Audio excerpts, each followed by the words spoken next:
Now, Beijing has come up with a great slogan: innovation drives national progress. I totally agree. We seriously lack creativity, don't we? We're always playing catch-up, imitating and copying what others do, right? The decline in the Chinese people's creativity is a sad truth these days. That's why it's so important to have this slogan. But let's dig deeper into it. What exactly is the source of innovation? Innovation is what drives our nation's progress. So, what's the secret behind innovation? Well, the answer is right there: it's Xing Ling. Every generation of our people needs to tap into their own power of imagination, philosophy, and insight, not just rely on logical thinking and memorizing symbols.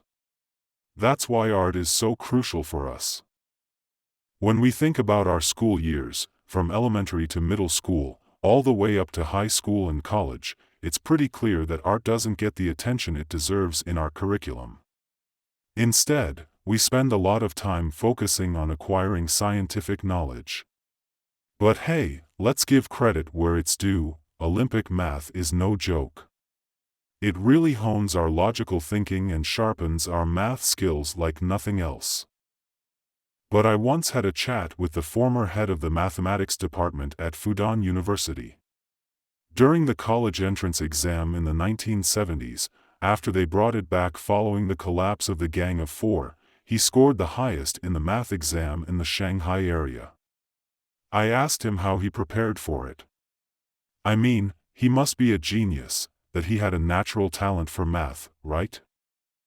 So, I wanted to know his study methods. I mean, I took the humanities subjects in the exam, you know? Math was just something basic to get through, right? But he took the sciences, and he chose to major in math. So, how did he study? Did he do tons of practice questions? No way, he said. I looked at the questions, didn't actually solve them. Some people dived into doing a sea of practice questions. He also took a sea of questions approach, but only looked at them. I wondered what he meant by looking at the questions. Well, math is fascinating. You see, when you look at a problem placed in front of you, he said, I can instantly tell if the question lacks imagination. If it's not interesting, I won't bother doing it. He appreciated the art of mathematical questions. He said, people used to think that math is all about logic, right? It's all precise and logical. But they didn't realize that truly challenging math problems require a lot of imagination. Otherwise, you wouldn't even know where to start, right? It's the same with physics. Theoretical physics deals with highly abstract concepts. To grasp those concepts, you need a huge imagination. The same goes for philosophy. You know, people think philosophy is all about high-level thinking, and that is a rigid form of rational thinking and inference, where you can't make the slightest mistake. That's how Western philosophy is characterized, but actually you can't grasp those concepts without having a tremendous imagination. Take Hegel's introduction to the Phenomenology of Spirit, for example. There's this core proposition: the entity becomes the subject. Sounds simple, just one sentence, right? But his whole introduction explores this idea. The entity becomes the subject. What does entity mean? What does subject mean? These are big questions, and you can't grasp them without a powerful imagination. The same goes for the concept of spirit in his theory. Understanding that concept also requires a great deal of imagination. And what exactly is spirit? Well, it's self-awareness, understanding, and self-understanding all rolled into one. Without self-awareness, the spirit wouldn't exist. Pretty mind-blowing, huh? Let me give you an example to show you why it's so important to nourish and preserve our imagination and philosophical capacity. You see, they're the wellspring of creativity. And where can we find those qualities? They reside in the cultivation of our Xing Ling, our vitality, through art. Whether it's appreciating art or creating it, that's where we discover it. Now, let's take a familiar figure, Einstein. We all know about him, right? Did you know his biggest hobby was playing the violin? Yeah, he may have been a physics genius, but he always had a deep love for music. It was this passion for music that kept his spiritual power alive and thriving. And it's that very power that allowed him to launch a physics revolution. Isn't that incredible? This is just one aspect of the connection between art and us. To nourish and preserve our ability for philosophical imagination and insight, we should always make time for art in our leisure life. It goes beyond mere logic. This Xing Ling transcends logic and becomes the well of creativity. This Xing Ling, I had this really interesting chat with a philosopher from Britain who paid a visit to our college department. We got into the idea of Xing Ling and what it means for us humans and the capacity of our minds. Now, this dude didn't understand Chinese, so he asked me to translate it for him. My first instinct was to say, imagination, but as I thought about it more, I realized it's not just about imagination and intuition. It's also about this element, this extra enlightenment. But here's the thing, I couldn't find a proper English translation for it. It's like the British language is missing this piece. He got pretty bummed out that there's no word in English that captures the essence of Xing Ling. He tossed out inspiration, but that's not quite right. Ling Gan is more like inspiration, not Xing Ling. Xing Ling actually gives rise to inspiration. So, I took a different approach. I told him that art is a big deal in their culture, especially Anglo-Saxon, which has this long history of incredible artworks, right? So, I asked him, what mental capacity allows artists to create those works? Is it the basic sensibility or the higher-level reason? Turns out, it's neither. If it was all about sensibility, artists would just be like cameras. You know, painters would be like those fancy cameras, accurately capturing every detail of the outside world. Sensibility can get you there, but that ain't art, my friend. It's just a realistic reproduction of external stuff, you dig? And with modern technology, our high-resolution digital cameras can do that job pretty well. So why bother with a painter's brush, right? Photography can replace painting in that sense. But it can't replace the ability to create amazing artworks. That ability doesn't come from sensibility alone, or from our logical thinking and analyzing of the outside world. If artworks were solely based on reason, then hey, Wang Defeng, would be an artist for sure. I've always been deep into thinking and got trained up in Western philosophy. But truth is, I can't create any artworks. I'm good at writing papers, but poetry? Nah, not my thing. That's what I told the philosopher from Britain. And you know what? He agreed. He realized that artworks don't come from the basic perception or the high-flying reason and understanding. It's something deeper, something we call Xing Ling. He seemed to get it then. He said he wants to explore Chinese aesthetics in the future. I recommended him a book called Wen Xin Diaolong by Liu Xie, 5th century CE, not my own book.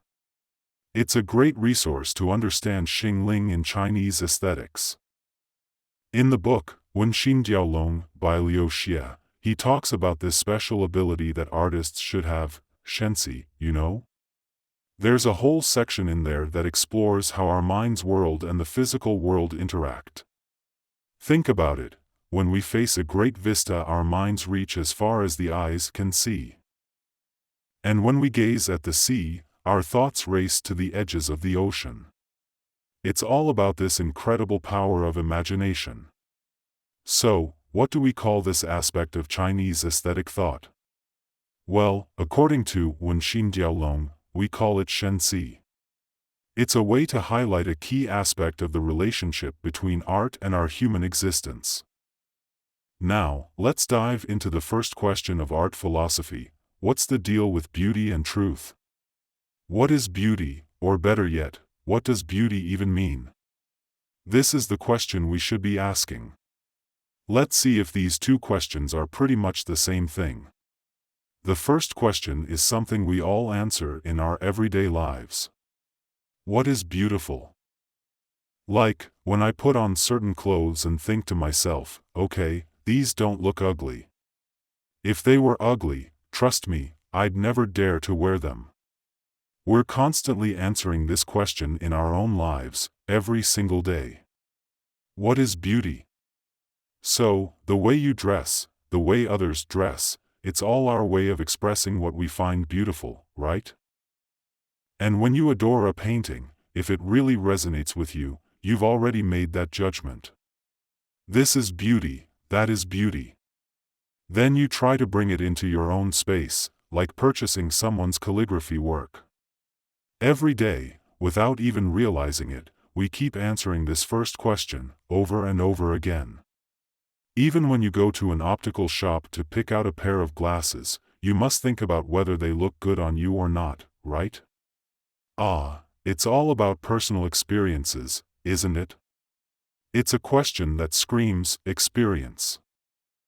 So, what's the deal with the second question? How do you define beauty? It's not just a matter of personal experience, right? We probably shouldn't even be asking this question in the first place, should we? I mean, can't we just answer the question whether an object is beautiful and be done with it? But here's the thing, that second question always sneaks up on us unexpectedly. Why is that? Well, because we end up having some serious disagreements when it comes to the first question, you know? Like, you say something is beautiful, while someone else says it's not. And then we feel the need to discuss it, and that's when the differences arise. Let's take last night's concert with the Berlin Philharmonic conducted by Simon Rattle, for example. Was the concert a success or not? Do we really need to have a whole debate about it? Just because it's the Berlin Philharmonic doesn't automatically mean it was a smashing success, you know? It's not some kind of infallible authority. There have been times when they didn't perform so well. And hey, what about when an artwork is exhibited? Is a photo of that artwork considered beautiful or not? These kinds of questions bring about some serious differences of opinion and spark debates. That's where art criticism comes into the picture, right? In the midst of all these debates surrounding the first question, we eventually come to realize that we have two possible ways to approach this. One is to simply say, well, everyone has their own opinion. We can agree to disagree and leave it at that. But honestly, that's not really possible, is it? If that were the case, there wouldn't be any art criticism at all. We shouldn't waste our time arguing, we can just discuss our personal tastes, you know? It's like debating whether leafy vegetables or radishes are tastier. Everyone has their own preferences, so there's really no need to get into arguments about it. Now, let's talk about stinky tofu. Some folks absolutely adore it and say it's incredibly delicious, while others can't fathom how anyone could enjoy it. And hey, we can't forget about durian, that infamous fruit. I'm personally terrified of it. I took a bite of it once by accident and had to spit it out in a hurry. But you know what? There are people out there who absolutely love durian and would be appalled to see me wasting such a delicacy. So, what's the point of arguing? And let's not forget about the vast differences in cuisine between different cultures. What may be considered a delicacy in one culture could be seen as poison in another, you know. That's just the way it is. We shouldn't waste our time arguing. If the same logic applies to art and aesthetics, then art criticism would be pretty much pointless, right? It would be devoid of any real meaning. So, is Beethoven's music really amazing, or is Johann Strauss' work equally great? Hey, don't fuss over it, just enjoy whatever you like. We often hear people say that, right? Does this put an end to art criticism? It is also said that the cessation of criticism signifies the decline of artistic creation. But despite this, art criticism persists because whenever we engage in it, and the second question inevitably arises. We argue amongst ourselves and eventually realize that the crux of the matter lies in our diverse understandings of beauty. Our individual aesthetic standards differ greatly, so can we really avoid debating aesthetic standards? Nah, it's impossible. There will always be room for debate. So, due to the ongoing disputes stemming from the first question, our focus naturally shifts to what? You guessed it, the second question. Only once we can find some common ground on the answer to the second question can we dig deeper into discussing the first question. That's how we aim for resolution, right? Now, let's talk about the undeniable aesthetic value of Beethoven's symphonies, such as the iconic Fifth Symphony, the soulful Sixth, or the epic Ninth. Why are they considered unquestionably great? Well, there must be some standards at play, wouldn't you agree? But imagine someone comparing another composer's symphony to Beethoven's Fifth and suggesting they're equally brilliant. That's just unthinkable. There are different levels and hierarchies of aesthetic value. So, do these differences in perception arise from certain standards? Definitely. And if we want to delve into and discuss these standards, we're diving headfirst into the world of aesthetics, attempting to answer the second question, how to define beauty. This question goes beyond personal experiences, it's something transcendent. Whenever we label something as beautiful, it exists within our experiences, right? But there's also this sense of transcendence, this beauty that seems to come from within us, prompting us to discuss it. And that's where aesthetics steps in. However, as time went on, even aesthetics reached its limits. I made this crystal clear in the preface of my textbook. The traditional study of beauty has, in fact, died out. If aesthetics aims to define what beauty really is, getting caught up in elaborate discussions on its essence, it's simply barking up the wrong tree. Sadly, that wrong path has been followed for a long time in the West. But eventually, we realize that beauty isn't some fixed essence. Instead, we should shift our focus towards discussing the nature of art as we explore the essence of beauty. The second turning point is when art philosophy replaced aesthetics. So, Hegel's Aesthetics, Lectures on Fine Art, remains a part of aesthetics. However, right from the start, Hegel clearly states that this discipline should not be labeled as aesthetics but as art philosophy. But due to our ingrained habits, Hegel made a compromise and still referred to his book as Aesthetics. Well, we'll discuss this issue later, but for now, let's highlight the difference between our two questions. When we acknowledge art criticism, what are we acknowledging? Discussions about art issues are not merely discussions of taste. There is no argument when it comes to personal taste, but when it comes to aesthetic judgment, there are distinctions of high and low. Aesthetic judgment is undoubtedly a fact, otherwise, there would be nothing to critique, right? In fact, every time we engage with an artwork, we are evaluating it, aren't we? Whether we like or dislike a TV series is already a form of what? It's a basic form of art criticism. This TV series is really good, I recommend everyone to watch it. Here comes a critique, art criticism has arrived. Should this TV series be aired? Should it be thoroughly criticized? Right? Another art critique has arrived. Throughout the process of engaging with works, what are we unknowingly doing? At the very least, we are engaged in some form of art criticism, right? This indicates the rationale for the establishment of art philosophy as a discipline. If we say that discussing taste is beyond debate, and this logic can apply to the realm of artistic activities, then there would be no art philosophy. For example, is cuisine a subject of study? Yes. Every country has its own culinary arts, right?